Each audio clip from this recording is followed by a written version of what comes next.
हाय दोस्तों, स्टडी ज्ञान दर्शन में आपका स्वागत है। क्लास 10th आज हम क्लास 10th चैप्टर 16 करेंगे। नौबत खाने में इबादत।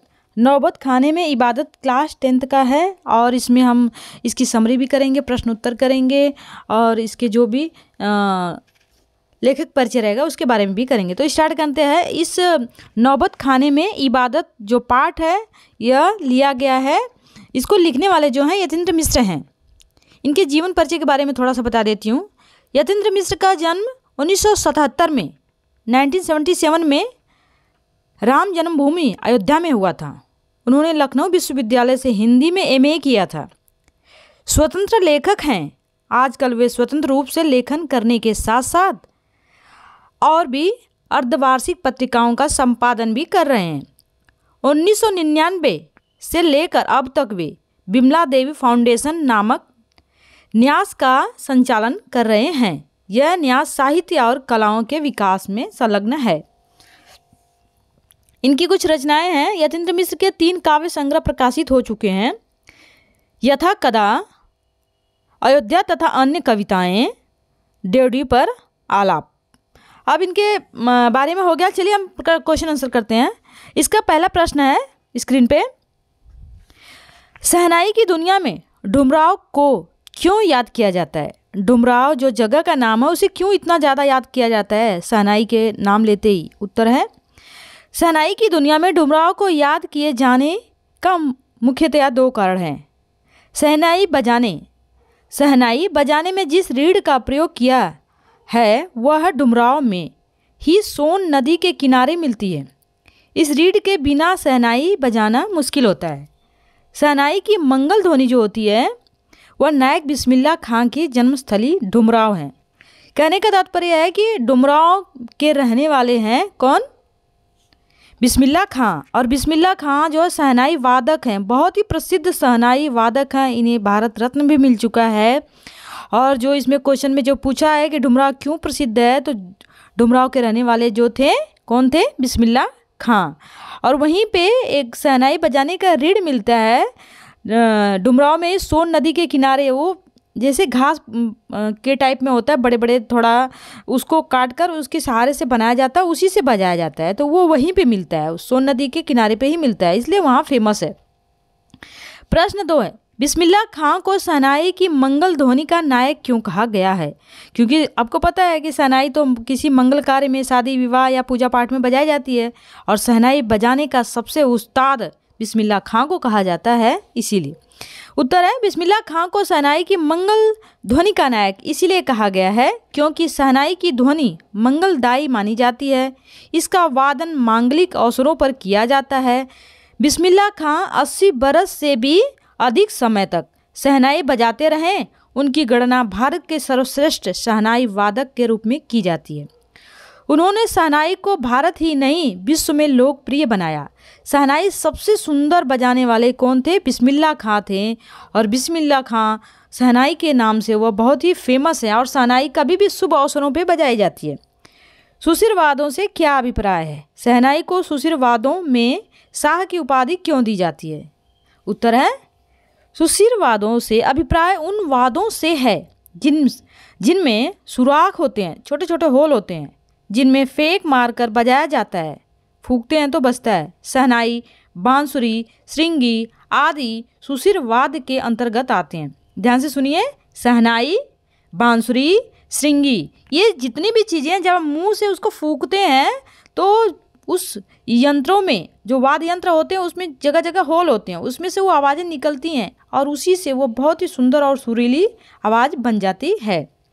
इन सुशिरवादों में शहनाई सबसे सुरीली और कर्णप्रिय आवाज़ वाली होती है, इसीलिए उसे सुशिरवादों में शाह की उपाधि दी गई है। मतलब शाह, शहंशाह की उपाधि, शाह की उपाधि किसे दी गई है? शहनाई को दी गई है, क्योंकि शहनाई जो है उसकी आवाज़ बहुत ही सुंदर होती है। प्रश्न 4, आशय स्पष्ट करना है।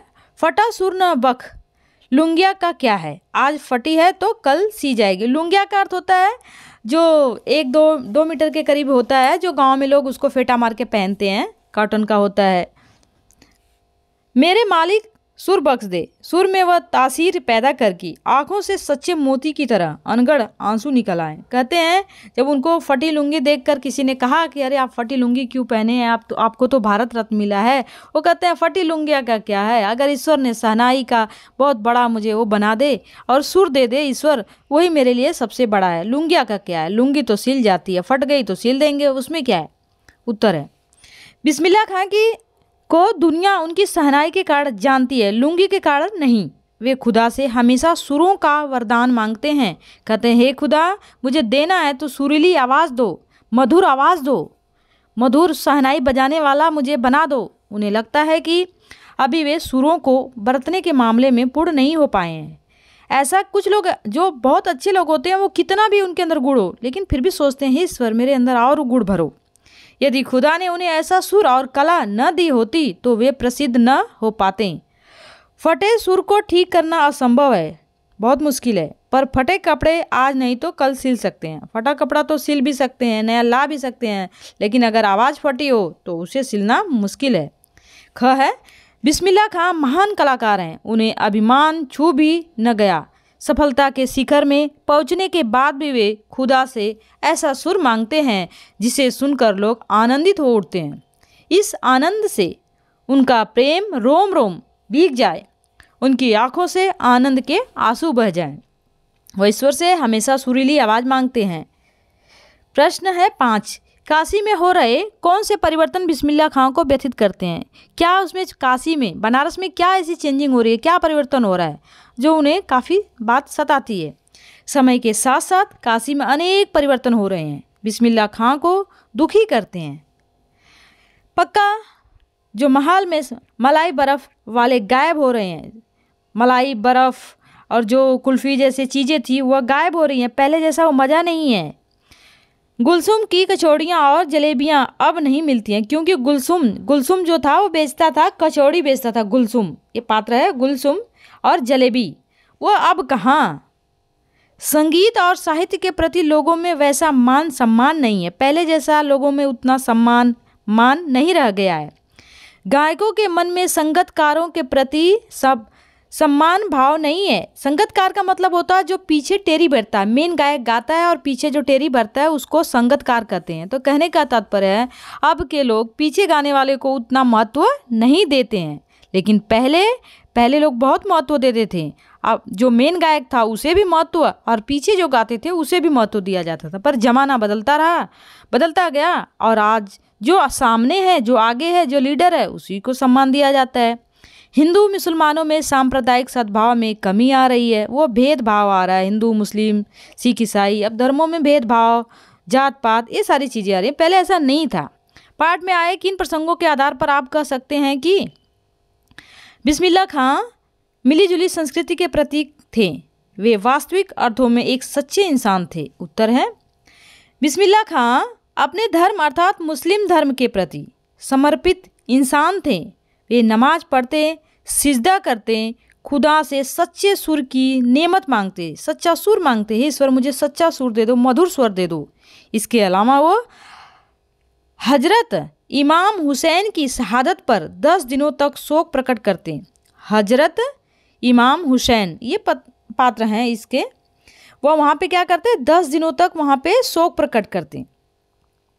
इसके बाद है शोक प्रकट करते हैं तथा 8 किलोमीटर पैदल चलते हुए नौहा बजाया करते थे। इसी तरह से वे काशी में रहते हुए गंगा मैया, बालाजी और बाबा विश्वनाथ के प्रति असीम आस्था रखते थे। गंगा मैया काशी में, बनारस में हैं, बालाजी और बाबा विश्वनाथ भोलेनाथ भी काशी में हैं, बहुत आस्था रखते थे। मुस्लिम थे लेकिन हिंदू में भी बहुत आस्था रखते थे, कोई भेदभाव नहीं करते थे। वे हनुमान जयंती के अवसर पर आयोजित शास्त्रीय गायन में भी उपस्थित रहते थे, भाग लेते थे। इन प्रसंगों के आधार पर हम कह सकते हैं कि बिस्मिल्लाह खां मिलीजुली संस्कृति के प्रतीक थे। अगर हम मिलजुल कर रहते हैं, किसी में भेदभाव नहीं करते हैं, तो कभी समस्या नहीं पैदा हो सकती है। लेकिन आज के ज़माने में हिंदू मुस्लिम सिख ईसाई जो नेताएं हैं, लीडर हैं, वो लड़ाने का काम कर रहे हैं, एकता का काम नहीं कर रहे हैं। ख बिस्मिल्लाह खां हिंदू मुस्लिम एकता के प्रतीक थे। उन्हें धार्मिक कट्टरता छू भी नहीं पाती थी। वे खुदा और हजरत इमाम हुसैन के प्रति जैसी आस्था एवं श्रद्धा रखते थे, वैसी श्रद्धा आस्था गंगा मैया में, बालाजी में, बाबा विश्वनाथ के प्रति भी रखते थे। वे काशी की गंगा जमुना संस्कृति में विश्वास रखते थे। इन प्रसंगों के आधार पर हम कह सकते हैं कि बिस्मिल्लाह खां सच्चे इंसान थे। कहा जाता है कि हजरत इमाम हुसैन के प्रति जितनी श्रद्धा रखते थे अपने भगवान में, उतनी ही श्रद्धा वह गंगा मैया में, बालाजी में और भोले बाबा में रखते थे। वो कोई भेदभाव नहीं करते थे। साथ है प्रश्न, बिस्मिल्लाह खां के जीवन से जुड़ी उन घटनाओं और व्यक्तियों का उल्लेख करें जिन्होंने उनकी संगीत साधना को समृद्ध किया है। उत्तर है, बिस्मिल्लाह खां की संगीत साधना को समृद्ध करने वाले व्यक्ति और घटनाएं निम्नलिखित हैं। उत्तर है इसी में उत्तर, बिस्मिल्लाह खां अपने नाना को बचपन से मीठी शहनाई बजाते देखा करते थे। उनके चले जाने के बाद बालक अमरीदून उसी शहनाई को ढूंढता। अमरीदून जो है वही उन्हीं का नाम था, अमीरुद्दीन। बिस्मिल्लाह खां जब उनके नाना जी मृत्यु हो गई उनके नाना जी की, फिर वही शहनाई ढूंढते थे कि मैं उसी शहनाई से मधुर आवाज़ बजाऊंगा जैसे मेरे नाना जी बजाते थे। उनके नाना जी बहुत अच्छा बजाते थे। अपने मामू जान के सम पर आने पर अमरीदून पत्थर फेंक कर दाद किया करता था। जब उनके मामा आते थे तो एक पत्थर फेंकते थे तो समझ जाते थे कि ये बिस्मिल्लाह खां ही है। वे रसूलन बाई, ध्यान देना ये पात्र है, रसूलन बाई, बतूलन बाई, ये दोनों पात्र हैं। गायन सुनकर इतनी प्रभावित हुए कि संगीत सीखने की दिशा में दृढ़ कदम उठा लिया। वे कुलसुम हलवाइन की कचौड़ियाँ उनको बहुत पसंद थी। कुलसुम हलवाई जो था, मिठाइयाँ बनाने वाला था, वो कचौड़ियाँ बनाता था। वो कचौड़ी बिस्मिल्लाह खां को बहुत ज़्यादा प्रिय थी। और रसूलन बाई और बतूलन बाई का गाना सुनकर इतने प्रभावित हो जाते थे। जो कोठे पे गाती हैं ना औरतें, रसूलन बाई और बतूलन बाई थी, बहुत सुंदर गाती थी बनारस में। उसे सुनते थे तो उनका मन भी करता था कि मैं भी संगीत सीखूंगा, शहनाई के साथ साथ संगीत भी। रचना और अभिव्यक्ति, बिस्मिल्लाह खां के व्यक्तित्व की कौन कौन सी विशेषता जो आपको प्रभावित करती है, अच्छी लगती है? उत्तर है, बिस्मिल्लाह खां के व्यक्तित्व की अनेक विशेषताएं हैं जिनसे बहुत प्रभावित हुआ। इन विशेषताओं में प्रमुख विशेषताएं इस प्रकार हैं। बिस्मिल्लाह खां जो है सादा जीवन उच्च विचार था। बिस्मिल्लाह खां अत्यंत अच्छे मनुष्य थे, जीवन जीते थे। वे लुंगी पहने ही आगंतुकों से मिलते थे, जो गेस्ट आते थे उनसे वह मिलते थे, परंतु उनके विचार अत्यंत उच्च थे। निर्भिमानी सफलता की चोटी पर पहुंचने के बाद भी बिस्मिल्लाह खां को अभिमान छू भी नहीं सका। उनके अंदर घमंड बिल्कुल नहीं था। अगर उनसे कोई मिलने आता था तो लुंगी पहने फेटा मारे ही उनके सामने चले जाते थे। खुदा से सच्चे सुर की नेमत मांगते रहते थे। हमेशा कहते थे, हे ईश्वर, हे खुदा, मुझे सच्चा सुर बख्श दे, सच्चा सुर दे दे मुझे। धार्मिक सद्भाव, बिस्मिल्लाह खां अपने धर्म के प्रति समर्पित होकर नमाज अदा करते थे। हजरत इमाम हुसैन के बलिदान के प्रति 10 दिन शोक मनाते थे। गंगा मैया, विश्वनाथ बाबा, भोलेनाथ की असीम आस्था रखते थे। परिश्रमशील स्वभाव बिस्मिल्लाह खां का था। 80 बरस पूरे करने के बाद भी रियाज करते थे। अपना अभ्यास नहीं छोड़ते थे। संगीत साधना के प्रति हमेशा समर्पित रहते थे। सीखने की ललक, बिस्मिल्लाह खां की एक विशेषता यह भी है कि उनमें सीखने की एक ललक थी, एक बहुत ज़्यादा चाह थी। शहनाई के सर्वश्रेष्ठ कलाकार होने पर भी खुदा को पूर्ण नहीं मानते थे। वे हमेशा सीखने के लिए लालायित रहते थे और कहते थे, हे ईश्वर, हे खुदा, मुझे और भी सुंदर सुर बख्श दे, सुर दे दे। मुहर्रम से बिस्मिल्लाह खां के जुड़ाव को अपने शब्दों में लिखना है। मुहर्रम से बिस्मिल्लाह खां अत्यंत गहरा जुड़ाव था, बहुत लगाव था मुहर्रम से। मुहर्रम के महीने में शिया मुसलमान हजरत इमाम हुसैन एवं कुछ वंशजों के प्रति शोक मनाते थे। इस समय वे शहनाई बजाते और किसी संगीत कार्यक्रम में भाग लेते। 8वीं तारीख को वे करीब 8 किलोमीटर पैदल रोते हुए नौहा बजाते जाते थे। यह है हुसैन शाह के जो उन्होंने शहादत दी थी उसके लिए वो करते थे। ऐसा रोते हुए जाते थे और तारीख को वे 8 किलोमीटर पैदल रोते हुए नौहा बजाते थे। वे इस दिन कोई राग नहीं बजाते।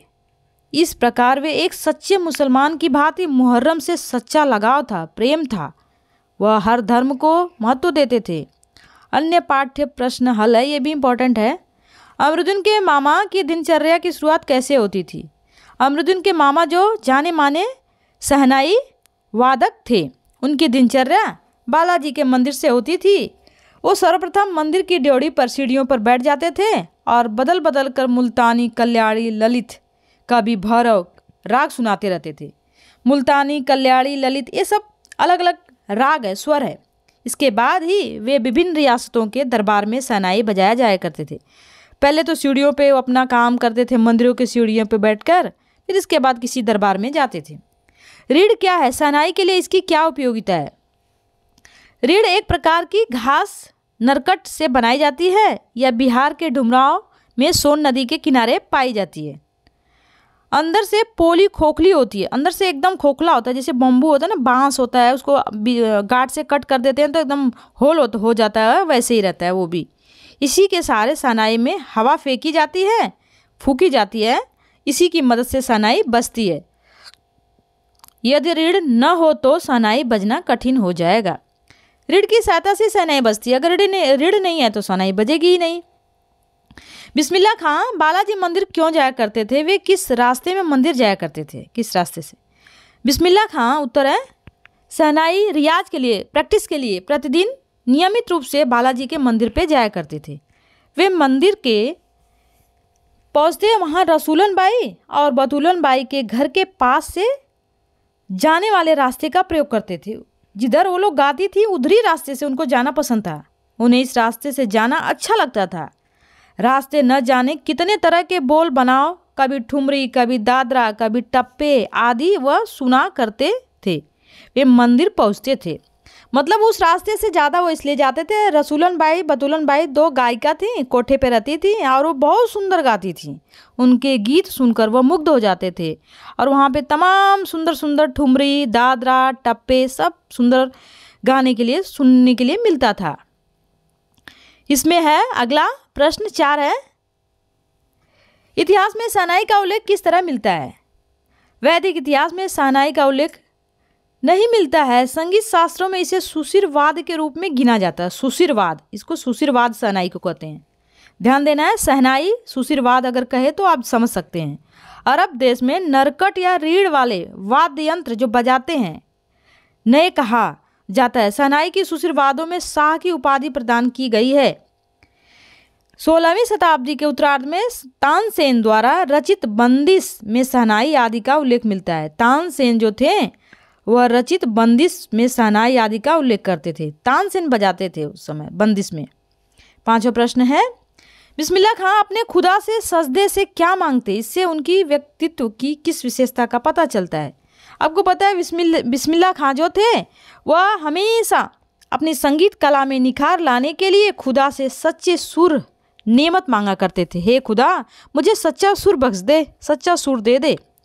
इबादत में खुदा से आगे झुकते थे और बार बार सच्चे सुर ही मांगा करते थे। सुरीली आवाज़, मधुर आवाज़ मांगते थे।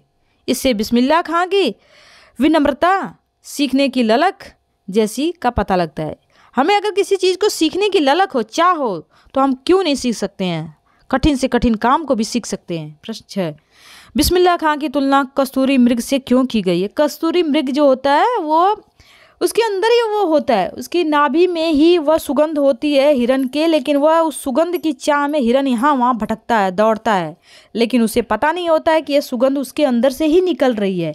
उसी तरीके से बिस्मिल्लाह खां थे अपनी सफलता उपलब्धियों से संतुष्ट होने वाले व्यक्ति न थे। वे सफलता के सर्वोच्च शिखर पर पहुंचकर भी अपने कदम जमीन पर रखे हुए थे। घमंड नहीं था, ईगो नहीं था उनके अंदर। जिस तरह हिरन अपनी ही कस्तूरी की महक परेशान होकर यहाँ वहाँ जंगलों में खोजता फिरता है, उसी प्रकार बिस्मिल्लाह खां शहनाई के सुर सम्राट होकर भी यही सोचते थे कि उन्हें सुरों को बरतना अभी तक क्यों नहीं आया। वह अपने आप को अभी भी सोचते थे कि मेरे अंदर उतना गुण नहीं है जितना है।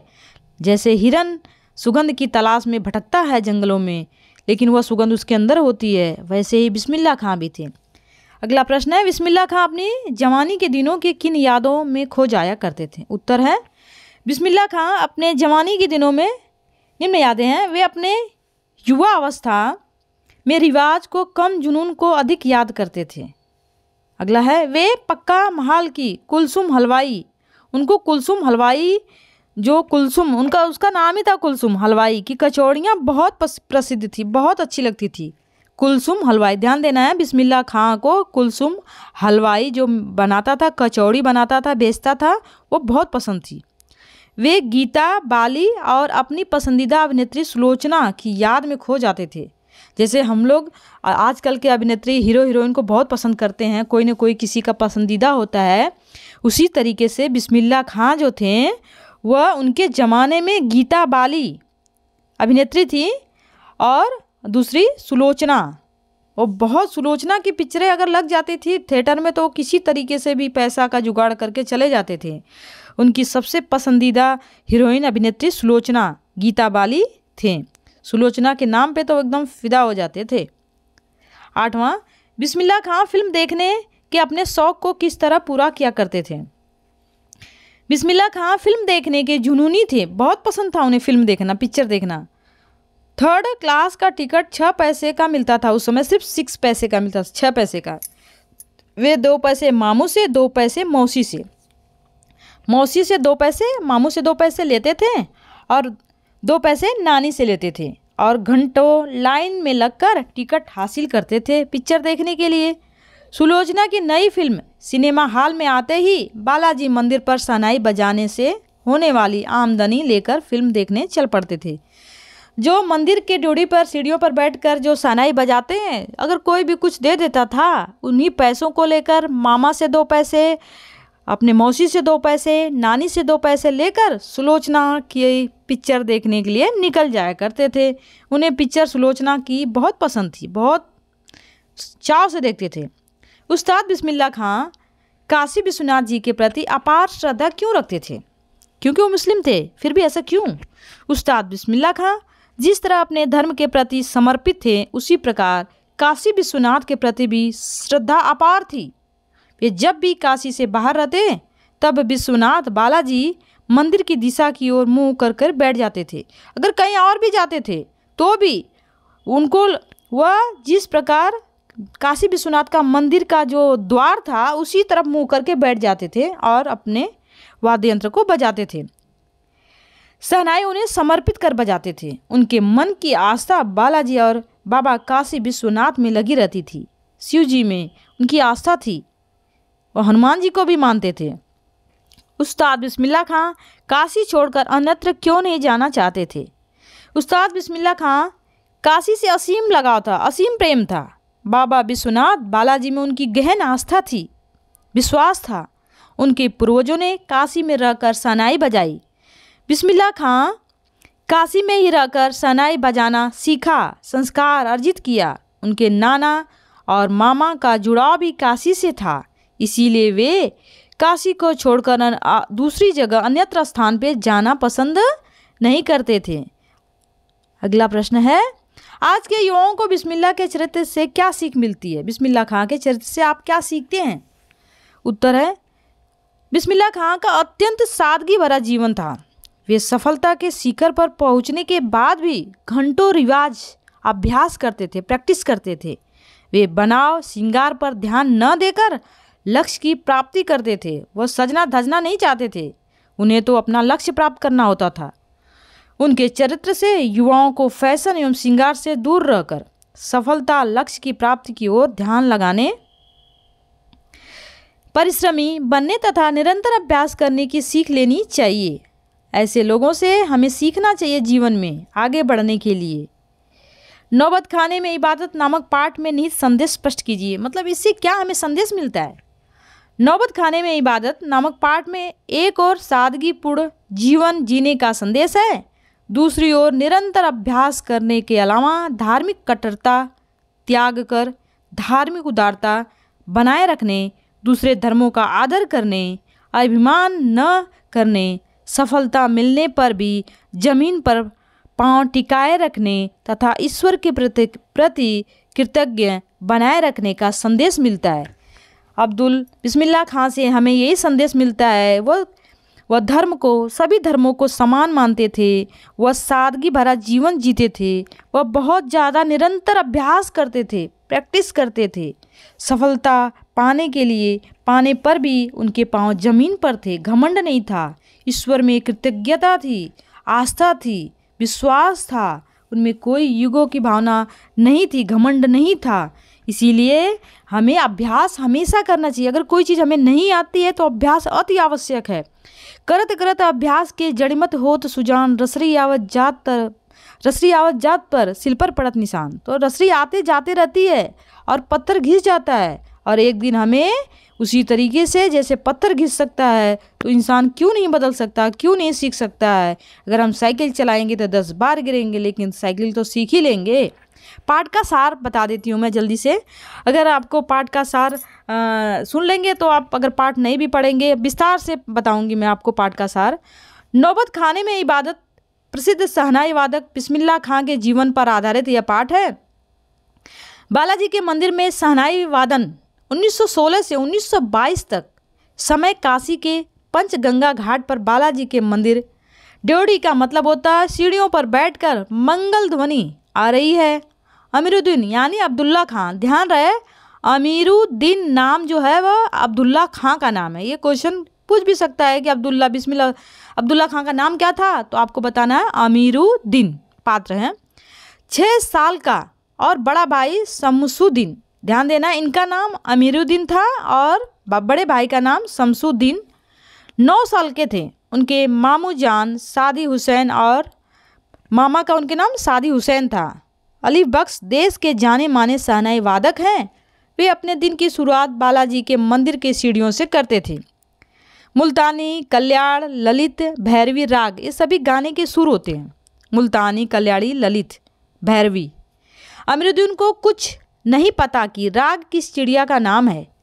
डुमराव का महत्व। डुमराव अब्दुल बिस्मिल्लाह खां के जीवन के बारे में इसमें दिया है कि वह डुमराव का इतिहास में कोई स्थान नहीं। हाँ, डुमराव में सोन नदी के किनारे रीढ़ और नरकट होता है, जिससे पहले के ज़माने में लोग बना के कलम लिखते थे स्याही में डुबो के, उसी से बनाई जाती है।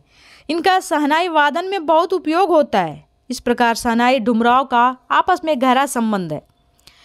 रसूलन बाई बतुलन बाई जो थी, इनके संगीत को सुनकर वह मुग्ध हो जाया करते थे।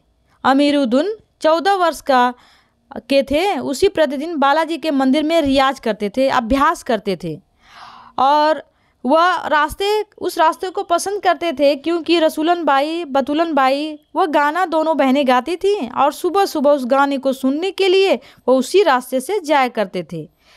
दादरा गाती थी, कभी सुबह ठुमरी गाती थी। अब्दुल्ला मानते हैं कि बचपन में इन्हीं दोनों बहनों ने उन्हें संगीत की प्रेरणा दी। किसी से हम सीख सकते हैं, प्रेरणा ले सकते हैं।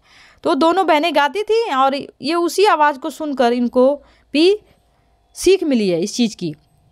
शहनाई का इतिहास। शहनाई का उल्लेख वैदिक इतिहास में नहीं मिलता है। अरब देशों में फूंक कर बजाए जाने वाले वाद्यों को नय कहते हैं। क्या कहते हैं वाद्यों को? नय। इसमें मैं लिख देती हूँ, इसमें दिया है नय कहते थे, ठीक है। तो इस तरीके से इसमें बजाई जाती थी। और 16वीं शताब्दी में तानसेन जो बंदिशें रची थी, शहनाई उल्लेख किया करते थे। अवधि के परंपरागत गीतों और चैती में शहनाई का उल्लेख बार बार मिलता है। बिस्मिल्लाह खां जो थे वह खुदा मुझे ऐसा सच्चा सुर दे जो लोगों की आंखों से आंसू निकल आए। उन्हें विश्वास है कि खुदा एक दिन उन्हें सच्चा सुर अवश्य देंगे। अगर खुदा में, ईश्वर में आस्था है तो ईश्वर हमारी मनोकामना अवश्य पूरा करता है। जिस प्रकार हिरन अपने ही नाभि में सुगंध की तलाश के लिए यहाँ वहाँ भटकता है जंगलों में, उसी प्रकार खुदा ने उन्हें वह सुर दिया था। इसके बाद भी उन्हें लगता था कि अभी भी मेरे अंदर कमी है, मुझे और सीखने की ज़रूरत है। मुहर्रम के दिन बिस्मिल्लाह की शहनाई जो थी वह मुहर्रम का त्यौहार जुड़ा हुआ था। मुहर्रम जो है शिया मुसलमान हज़रत इमाम हुसैन के कुछ वंशजों के प्रति शोक मनाते थे।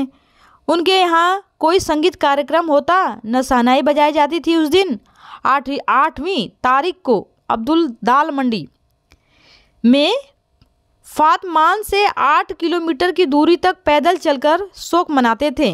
उस दिन अन्य कोई रागनी नहीं बजती थी। अब्दुल्ला की आंखें शहादत की याद में नम हो जाती थी। शोक मनाया करते थे। ऐसे अवसर पर अब्दुल्ला का मानवीय चेहरा दिखाई देता है। सुलोचना के प्रशंसक थे। सुलोचना अभिनेत्री को बहुत पसंद करते थे। जब भी सुलोचना की पिक्चरें लगती थी वह 2 पैसे मामा से, 2 पैसे नानी से, 2 पैसे मौसी से लेते और सीढ़ियों पे जो बजाते थे, विश्वनाथ के सीढ़ियों पे जो पैसे मिलते थे बजाने पर शहनाई, उसको लेते सुलोचना जी की पिक्चर देखने चले जाते थे। कुलसुम हलवाई की कचौड़ियाँ भी उन्हें बहुत पसंद थी, बहुत प्यार से खाते थे। सुलोचना पसंदीदा हीरोइन उनकी थी। उन्हें बचपन की अन्य अनेक बातें याद हैं। अमीरुद्दीन 4 साल का ही था तब वह अपने नाना और शहनाई को बजाते हुए सुनते थे।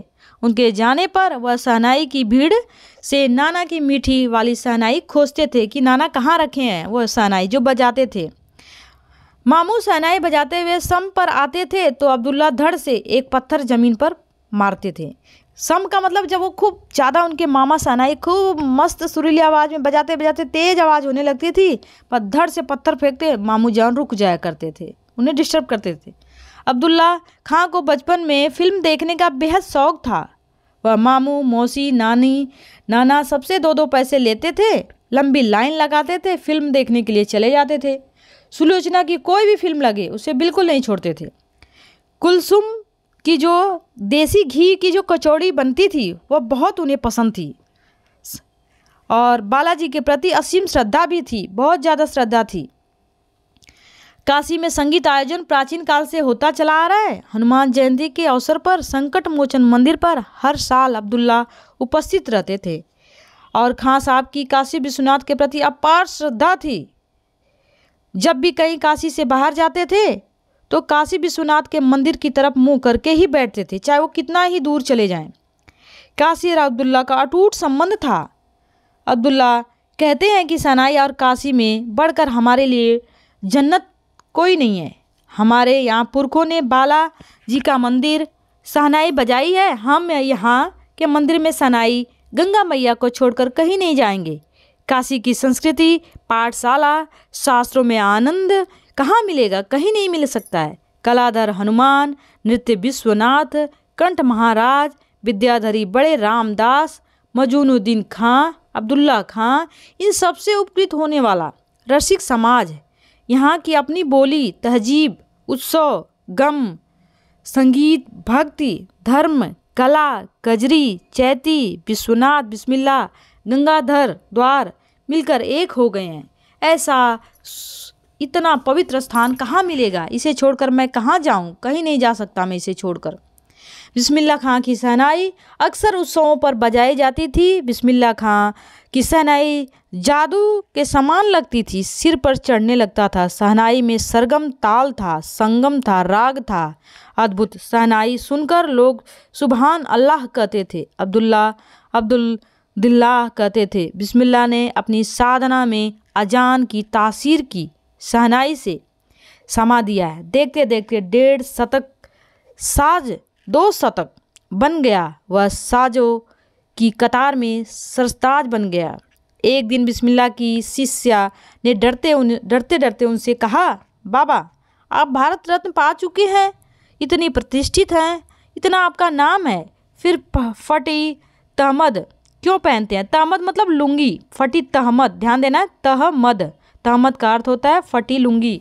मतलब तहमद मतलब इसमें दिया है कि फटी तहमद, फटी लुंगी क्यों पहनते हैं? वो 2 मीटर का होता है, कॉटन का होता है, जिसको ऐसे फेटा मार के पहनते हैं लोग। खां साहब मुस्कुराएं, लाड से बोलें, पगली ये भारत रत्न हमको शहनाई पर मिला है, लुंगिया पे नहीं।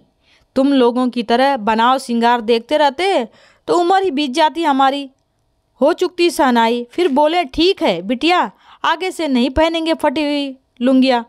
मालिक से यही दुआ है, फटा सुर न बख्शे, लुंगिया भले ही फट जाए, लुंगिया तो सिल देंगे लेकिन फटा सुर तो नहीं सिल पाएंगे। काशी प्राचीन परंपराओं के प्रति मोह। बिस्मिल्लाह खां को पक्का महाल, मलाई, बर्फ़ बेचने वालों, नदार्द दिखाई देते हैं, कोई नहीं दिखाई देता पहले जैसे। अब देसी घी की कचौड़ियाँ, जलेबियाँ, ये सब कहाँ चले गए? अफसोस होता है अब गायक अपने संगीतकारों के प्रति आदर नहीं देता है जो उनका सहयोग करते हैं। काशी में बाबा विश्वनाथ, बिस्मिल्लाह खां जिस प्रकार अटूट संबंध है, उसी प्रकार मुहज्जम, ताजिया, होली, अबीर, गुलाल, गंगा जमुना की संस्कृति एक दूसरे के पूरक हैं। इनमें कुछ परंपराएं इतिहास बन चुकी हैं, अभी भी काशी संगीत की थाप पर जागती है, सोती है। उस्ताद बिस्मिल्लाह खां ने हमेशा काशी में रहने वाली दो कौमों को भाईचारे से रहना सिखाया है। बिस्मिल्लाह खां को भारत रत्न अतिरिक्त अनेक विश्वविद्यालयों में मानद उपाधियां मिली हैं, पद्म विभूषण सम्मान मिला है। लगातार 80 वर्षों तक संगीत के नायक बने रहे। उन्होंने इतना लंबा जीवन संगीत को संपूर्णता से सीखने के लिए समर्पित कर दिया। नौबत खाना का मतलब ही होता है प्रवेश द्वार के ऊपर मंगल ध्वनि बजाने का स्थान होता है, और नौबत खाने काशी विश्वनाथ के मंदिरों पर बैठकर वह शहनाई बजाया करते थे, और उनकी आवाज़, उनकी सुरीली जो आवाज़ थी, जो शहनाई की, वह दुनिया में गूंजती थी। आज दुनिया में उनका नाम है। तो हमें अगर परिश्रम करते हैं और हमारे अंदर अभ्यास की अगर जीवन को आगे बढ़ाना है तो अभ्यासरत होना चाहिए। हमारे अंदर घमंड नहीं होना चाहिए। ईश्वर हमारी अवश्य सुनता है। हमें किसी भी धर्म में भेदभाव नहीं करना चाहिए। हम हिंदुस्तानी बनकर रहना चाहिए। भेदभाव, धर्म, जात पात को मिटा देना चाहिए। Thank you for the watching. अगर वीडियो पसंद आए तो अवश्य लाइक, शेयर, सब्सक्राइब कीजिए।